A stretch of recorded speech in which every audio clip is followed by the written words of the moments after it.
I mean, kids are very curious. A lot of times growing up, kids will come up to me and be like, "What's wrong with your hand?" Which, of course, I'll explain. And almost every time, a parent will either, be like, "No, just, or pull them away and apologize. That's not what you should do. That teaches kids to fear or to stay away from people who look different. So don't do that. I have kind of a comedy skit that teaches kids to fear people who look different, and that's my job, and I love the work I do. So get down on their level, look them square in the eyes, and go, "I didn't eat my vegetables." Anyways, I was born with a condition called VACTERL association, and I'll kind of get into why it's called that. But the reason I have it is almost a large part of the whole story, and there is a literal moment in time that it can be counted down to of why I have this condition. So my mom had really bad endometriosis and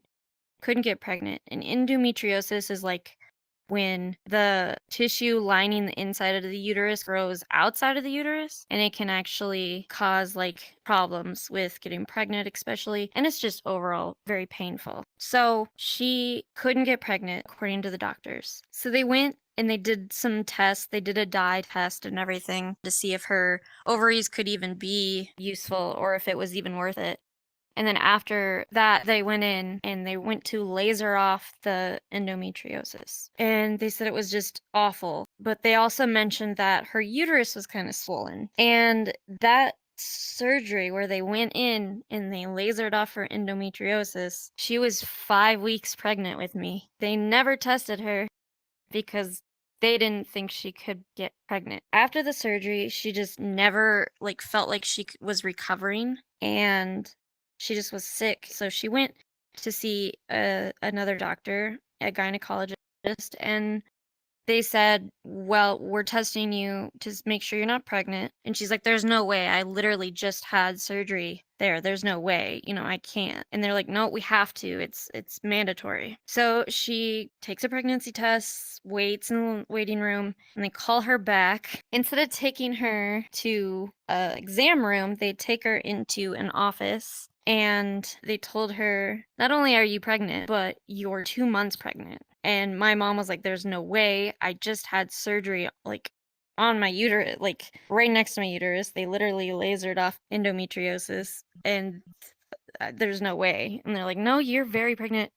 They did a really in-depth ultrasound, and there was my heartbeat and everything, and it was just mind-boggling that she was able to get pregnant. So yeah, 5 weeks in is kind of where shit hit the fan. Generally speaking, my mom had a normal pregnancy with me, didn't see anything wrong. My mom had scheduled my birthday, which was literally yesterday, and she had a C-section with my brother because of complications, which thank God she did because I wouldn't have survived a natural birth. The day before, they did another scan and they said, "Oh, well, her left kidney looks kind of enlarged, but no big deal. We can get that treated once she's born." That's literally the only thing that they noticed. Granted, this was 91, so there's obviously a lot more medical advancements. So stuff like this shouldn't happen for the most part. So obviously my birth was,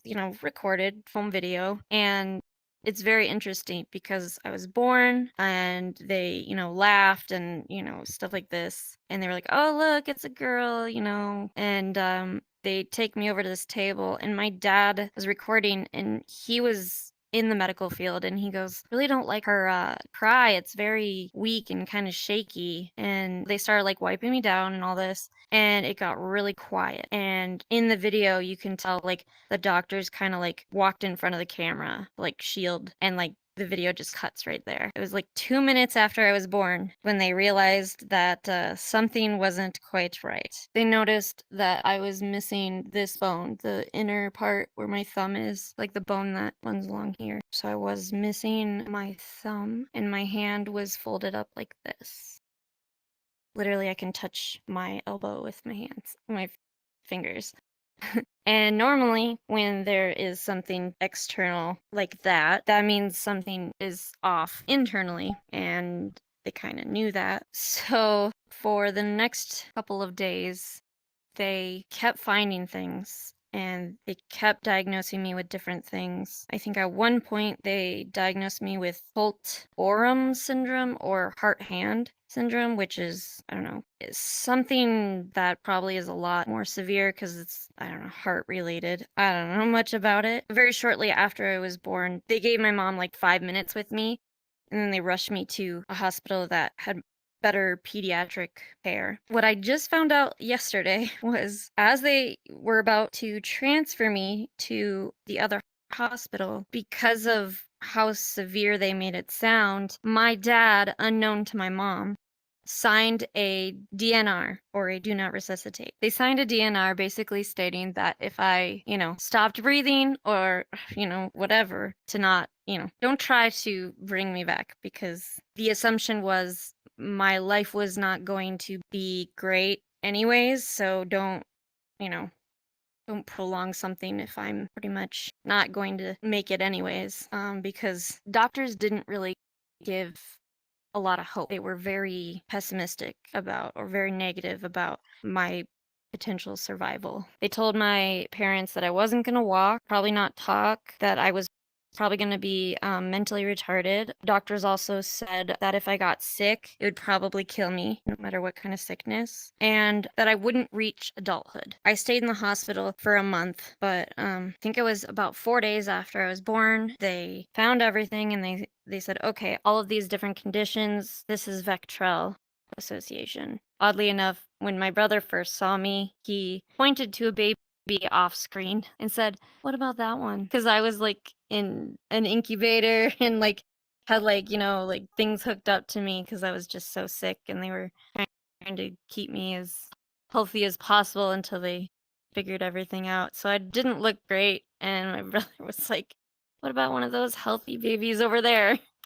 So, VACTERL association is thought to affect 1 in every 10,000 to 40,000 births. And the reason for that huge gap is because they think it is very underdiagnosed, especially with more mild cases. So, VACTERL is actually an acronym, and each letter stands for condition, hence why it's called an association. I'll kind of go through them and explain what it is, and then I'll explain the ones that I have and all the things that are associated with that I've had to go through. So V is vertebrae defects, obviously vertebrae or the spine. A is, and I will always mispronounce this, it's called anal astreza, I think it is, where a lot of newborns are born without a butthole, or it's in the wrong place, or the connection's not right, which that's so sad because they have to like go in immediately and give this baby a butthole.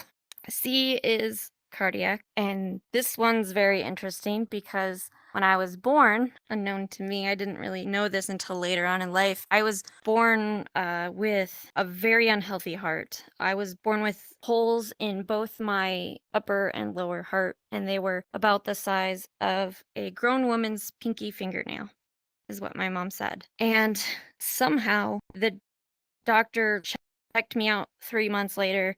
Somehow they healed themselves. So, yeah. T and E are tracheoesophageal fistulas, which basically means that there's a weird connection between the esophagus and the trachea. And they're not supposed to be connected, but they are. Food can be inhaled, basically. I don't have that one, thank goodness. The only thing is that's related to my lungs is my right lung is the third of the size of a regular lung, and that's something I'll get into a little later. R is renal. So basically, when they said, oh, her left kidney looks enlarged, but we can treat that, they weren't seeing my left kidney, they were seeing my liver, because I don't have a left kidney. I only have one. The one thing that they thought they had to worry about wasn't even there. And then L is limb abnormality. Funny enough, I had a hand doctor when I was younger, and this doctor's name was Dr. Hand. That's so funny. So I have a lot of like names for my hand, but because I was born without my thumb side bone, or like, I was born without my thumb or my pointer, and this finger, basically, middle finger, was like tiny. I was born without a thumb, but I was born with a pointer, but it was very little, and it was kind of like stuck to this finger. This pointer finger was eventually removed. I think they hoped that it would help with my dexterity. I have no dexterity in this hand, very little. So, I can kind of push on this, but if I need to like really push on this controller, I will hold it with my other hand. But the easiest way to demonstrate the difference is like this. So I'm holding both my controllers kind of pretty much exactly the same. Obviously, this hand's normal length and this one is not, because my ulna is curved, so it's even shorter. And I have no wrist bones, hence I can fold my hand like this. I don't know, it's the one thing about me that it's the most obvious, but it's actually the most fun. When you're born a certain way, you don't know any different. So for me, it's always been this way. And yeah, it kind of sucks because monkey bars, I could never do monkey bars. But other than that, I haven't let a whole lot really affect my ability to function. Going back to the vertebrae, that's the one that really has affected me the most. I have two forms of scoliosis. Both are very severe. If you see an x-ray of my spine, it looks mangled. I don't like looking at it. I also have spina bifida occulta, which means I was born with parts of vertebrae missing. When I was 12, I saw my first back specialist or spine doctor or specialist. And I walked in. I had no idea how bad it was. He did a really quick, superficial, look. And he said, "Where is your cane or walker? Like, how often do you walk on your own without help?" And I was so confused. I was like, "What are you talking about? I climb trees. I'm just a regular, kid." I had no idea. He said, "I don't know how you're walking right now because my spine was so curved that it was beginning to pinch nerves at the top of where my shoulders meet, so very high up." And he said, "Your nerves are being pinched." And he said, "If you have a sudden jolt to your body, like if you fall or shove from behind or, you know, anything that would cause a, your body to move a certain way really quickly," he said, "you're very, very close to being completely paralyzed from the neck down." A week later, I had my first major back surgery. I had no idea what I was getting into. It was extensive. I had the inside of my bone in one of my legs taken out. They left the outer part so it could grow back. I had a bone in my hip, like a piece of bone taken out of my hip. I had a rib taken out. They used all these like little pieces of bone and they kind of grinded them up and packed them in there to help stabilize my spine. And they also fused some of my vertebrae and they put in two rods on both sides to keep it, from basically cutting off my spinal cord. After the surgery, I couldn't move for like a week. They kept me sedated for about 4 days. Couldn't move much after that. They fitted me with a what's called a Milwaukee brace, and it basically goes around your neck and it's like a cage all the way down to your hips. And they casted it with me in bed. They basically like rolled me in plaster. And I had to wear that for about 8 months. And most of that time, I had to wear it around the clock. I think about 6 months in, I didn't have to wear it when I slept. I grew an inch with that surgery. And they thought I was going to grow more, but I didn't. I'm very short. Well, I'm 5'2". So about 3 years later, in '06, when I was 15, they went back in.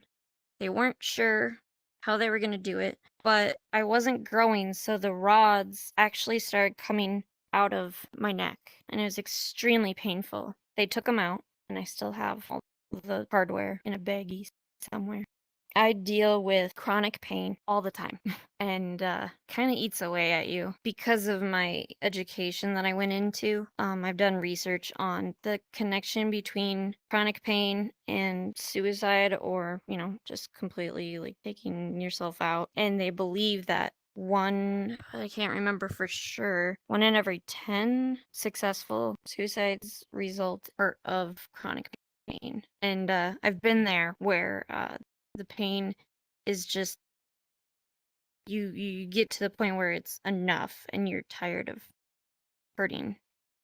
It's something I will always have to live with because I won't allow myself to be prescribed pain pills because I have already been addicted to pain pills and I know that it would be very easy for me to rely on them, and there's a very fine line between needing them and just using them. So I just take really high strength Aleve to help get the edge off. But it's mostly my neck. My body is constantly fighting to keep me upright, and the muscles in my back are constantly pulling on each side. So it's mostly my muscles are just really tight. And this sounds kind of weird, but I think that in the future, if I can save up and get full body, and that'll inspire me to keep moving because the longer I'm sitting, the harder it will be for me to start moving around more. I've lost a lot of flexibility. I can't do as much as I would like, and I can't move very well. And I think if I had something fun to get me to start moving around more, I would. As of right now, I feel much older than I actually am physically. Anyways, about my arm. When I was younger, they decided to put a rod in my arm to straighten it so that I wouldn't be able to bend it, my wrist. I don't know exactly why, but because I don't have any dexterity in my fingers, that would have made this hand pretty much useless. Luckily, or unluckily, right as I was healing up from that surgery, I was running on the driveway and I slipped and I fell on my hand on this arm. And I have a scar. The rod came out between these fingers, and so they just took it out. Thankfully, because I use my wrist almost as if, you grip things like this. That's how I use my wrist. So I'm glad I can move it to some degree. So yeah, this is my lucky fin, my strong hand. I don't know, that's from Scary Movie 2, I believe. A strong hand. I use humor a lot. I have like a whole skit that I've written out before. So I had my first back surgery at 12, second one at 15. I was also born without a uterus, so I can't have kids, which is totally fine.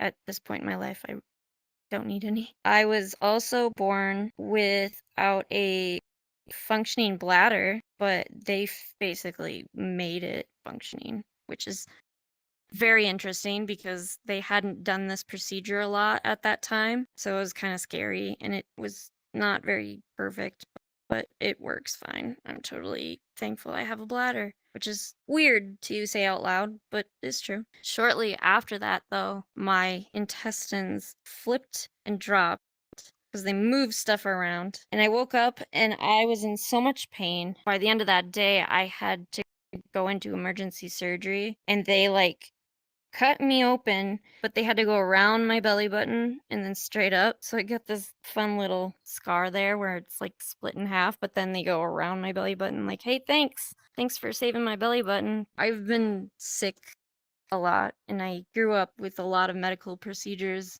I kind of delayed a lot of your basic milestones. Not because I was slow, but because you kind of end up falling behind a bit just because of your body constantly trying to heal itself. Your body's too busy focusing on that. So I didn't talk or eat solid food till I was like 2. I never crawled, but that's mostly because I couldn't with one hand. Other than that, I have done something that I love doing, and that is proving people wrong. One of my favorite things to do is doing something that someone says I can't.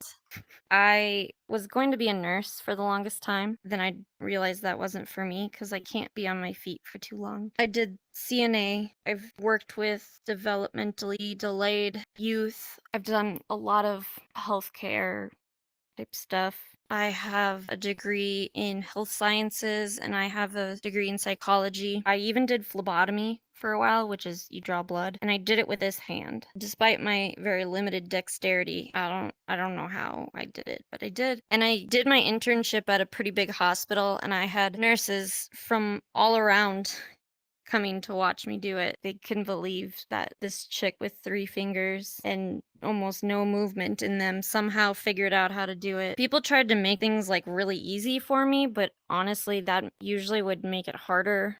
And I understand that, oh, you need a special something or other. No, no, I fucking don't. Just let me figure it out. I'll ask. I don't want pity. I don't want sympathy. I want empathy and people to simply understand. Going back to my lungs, I recently had one of the most scary health revelations. And it turned out to not even really be true. My primary doctor, who I wasn't the biggest fan of, said, your asthma's really bad. I was told I had asthma my whole life, and I'm allergic to everything outside. So they had me do a pulmonary function test, basically to measure how well I'm able to breathe. Then they give you like a breathing treatment and then they test you again. One, I did really, really, really bad on the test. And even after the breathing treatment, it didn't get any better. So my lung capacity is about 38 to 40% of a normal capacity. And she made it seem like this was something new. And I asked her if she took into account the fact that my lung is smaller. And she's like, oh, yes, yes, yes. This was in August. Basically, she told me that this was a progressive thing in my body with my type of scoliosis was crushing my lungs. There was no treatment, nothing, no cure. And she told me, this is terminal, and I had no reason to not believe her. I set up an appointment with the specialist, but I couldn't get in until January. Thankfully, they had a last minute opening in November, but it was very scary and hard to tell my family and my friends that I was going to suffocate to death. I lost a relationship over it because it was too much, and it was very scary because although it wasn't the same, my dad in 2010 was diagnosed with idiopathic pulmonary fibrosis, which means his lungs were hardening and they don't know why. And he refused to get, a lung transplant. So he lived 2 years longer than we thought. So he passed away 7 years later in 2017. But it was, it's one of those things where we knew and it thankfully happened quickly. But it was still scary because the one person I wanted to talk to about what it feels like to not be able to breathe wasn't around to help me comprehend that.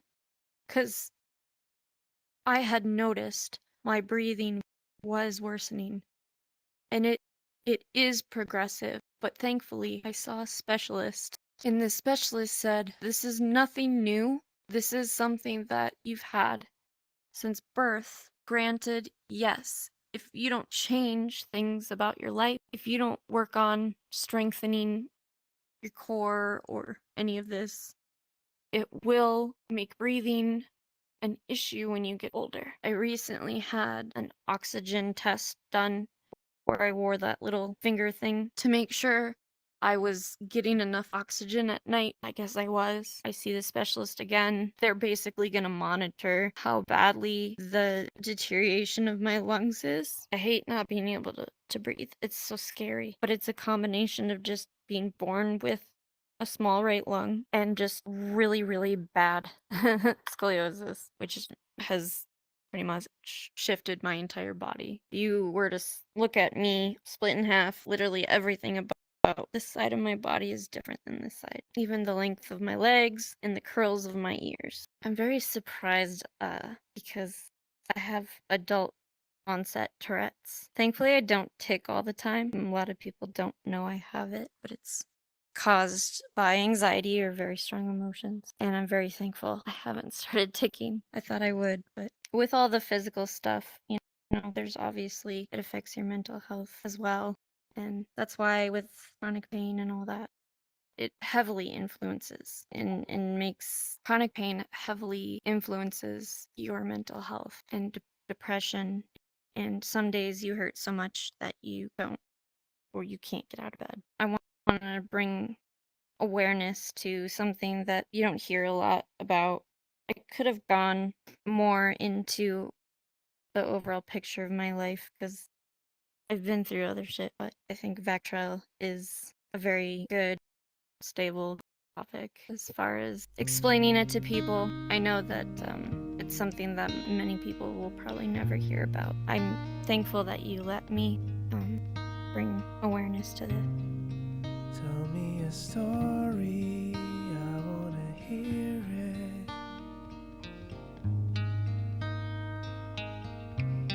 You might think it's boring,